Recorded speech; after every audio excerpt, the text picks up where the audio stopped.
ოცნება ფასებთან ბრძოლის სპეცოპერაცია დაიწყო და სწორედ ამ დროს ინფლაცია ისევ დაჩქარდა 4.8%.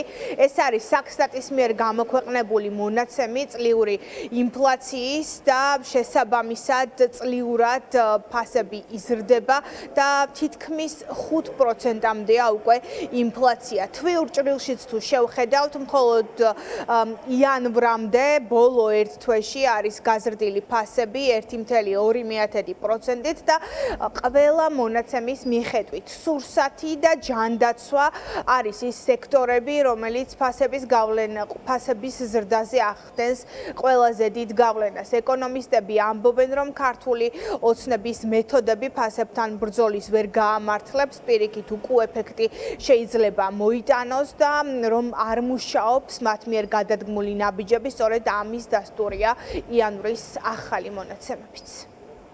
არავის არ მოგწონს მაღალი ფასები, ხო? მოგწონს თუ არა ხელისუფლება, ფასები არ მოგწონს. აი იანვარში დეკემბერთან შედარებითაც სურსათზე ფასები მომატებულია წლიურად, სურსათზე თითქმის 11%-ით არის ფასები გაზრდილი.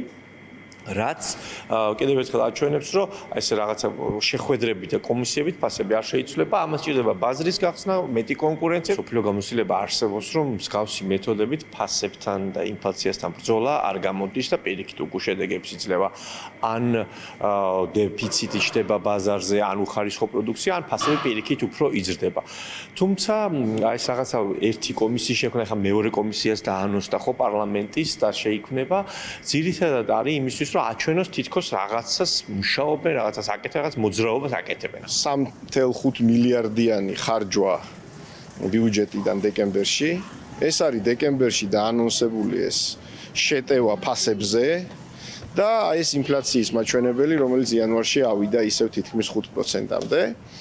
ჩემი ვარაუდით, ქართულმა ოცნებამ კარგად იცოდა, რომ ეს რაღაცა დეფიციტური ხარჯვა ამ შემთხვევაში დეკემბრის თვეში იმ ვერ დახარჯული თანხების წლის განმავლობაში გამოიწვევდა სავარაუდოდ ფასების ზრდას და პრევენციულად დაიწყო ეს ნადირობა ამ შემთხვევაში ფასებზე და ამ კომისიური წესით დაბულინგება ბიზნესის სუსის ჩართვა ამ პროცესში, მაგრამ მიუხედავად ამისა, როგორც ხედავთ, იანვარში ფასები მაინც გაიზარდა. ფასები უკვე ძალიან მაღალი არის სურსათზე.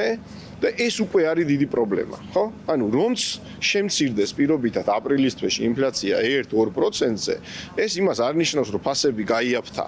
ეს ნიშნავს იმას, რომ იზრდება უფრო ნელა. ფასები ისევ 5%-ზე ავიდა და სურსათზე ისევ ორნიშნა გახდა, არის პირდაპირი სიგნალი სუსისთვის და ქართული ოცნების მთავრობისთვის, რომ ეს წნეხი ბიზნესზე გაძლიერდეს და სავარაუდოდ მომავალი კვირიდან მივიღებთ ამ საჯარო დაკითხვებს პარლამენტში და ამ ხარბ ბიზნეს ბჭყალებში ხარბ ბიზნესებზე შეტევას.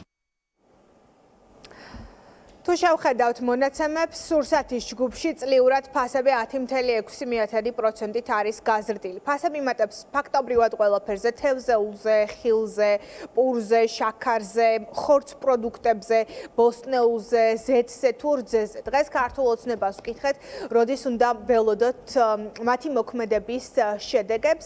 ფასებზე შექმნილი საპარლამენტო კომისიის ხელმძღვანელი გვეუბნება, რომ ყველაფერი კარგად იქნება და ნერვიულო არაფერია ოცნებაში ამტკიცებენ, რომ აპრილამდე უნდა ნახოს ხალხმა საკუთარ ჯიპეზე მათი მუშაობის შედეგი. მნიშვნელოვანი რესურსი არსებობს, რომ შევძლოთ ფასების შემცირება. დაახლოებითი დრო რა გაქვთ გათვლილი? 1 თვე, ნახევარი წელი? კომისიის მუშაობის პერიოდი არის 3 თვე. იმატებს ფასები და ინფლაცია არის გაზრდილი. ასე კონკრეტულ იმაზე მე გირჩევთ, რომ არ გვინდა, ჩვენ გვინდა რომ გქონდეს სისტემური მოდგომა, კომპლექსური საკითხია, ეფექტურობა, კონკურენცია საშუალებას მოგცემს, რომ ფასები შემცირდეს. ყველა ქვეყანაში პროცესი ასე მუშაობს და არაფერი არ არის სანერვიულო, ყველაფერი კარგად იქნება. სასურსათო პროდუქციაზე თუ ეხლა რაღაცა მოიმატა, მართლა არ მინახავს და იწყება ძალიან აქტიური შეხვედრები ბიზნესის წარმომადგენლებთან, რომლებიც კავშირში არიან კონკრეტულად ამ ჯაჭვთან, ფასწარმოქმნის ჯაჭვთან და აპრილის ბოლოს გეგმავთ, რომ ეს სამუშაო დასრულდეს და ჩვენ ძალიან დიდი ალბათობით ვფიქრობთ, რომ როცა ეს სამუშაო დასრულდება, უკვე კონკრეტული მიმართულებებით ფასები იქნება შემცირებული, სასურსათო პროდუქციაზე არის საუბარი. მთელი ბოლო თვეა ქართული ოცნება სწავლობს ერთი მხრივ კობახიძის თაოსნობით მთავრობაში, მეორე მხრივ საპარლამენტო კომისიაში იწყებენ ახლა მუშაობას, თუმცა ფასები ისევ იზრდება.